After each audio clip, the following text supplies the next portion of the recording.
Alright, so we start with 2 instances of Fruity Limiter. This one actually doesn't do anything except boost the input signal. I've got my interface set up with a pretty low gain so it doesn't clip, so the signal's going to be coming through with a pretty low level. And then for the second one, I've got the noise gate and compressor turned on. The compressor is there to add a little sustain and make sure everything comes through at the same volume. And then I set the gain so that everything comes out at about the same volume it comes in. This is what it sounds like without compression.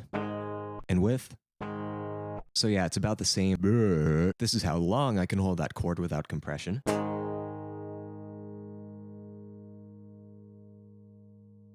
And with.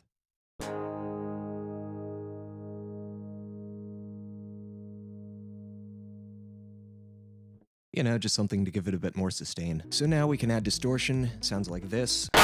Okay, seriously, what the fuck? That's what the distortion sounds like without a cabinet sim, so I'm just gonna add that real quick.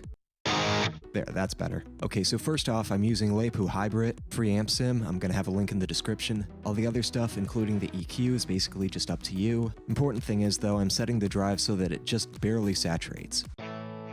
That's, like, not even distorting. Perfect.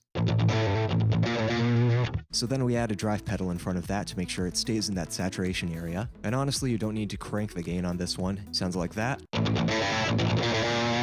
You can add more drive if you want, but this is kind of a low mid-gain tone, so I'm keeping it right down here. Now that cabinet simulation I talked about earlier, I'm just using the Fruity Convolver for this. I set the dry to 0, and for this, I'm using a free collection of impulse responses called God's Cab. I've loaded it into the browser on the left. It has this huge collection of IRs that you can go through. They're sorted by sample rate, and then by the mic they used to record it. I'm using an SM57, it looks like.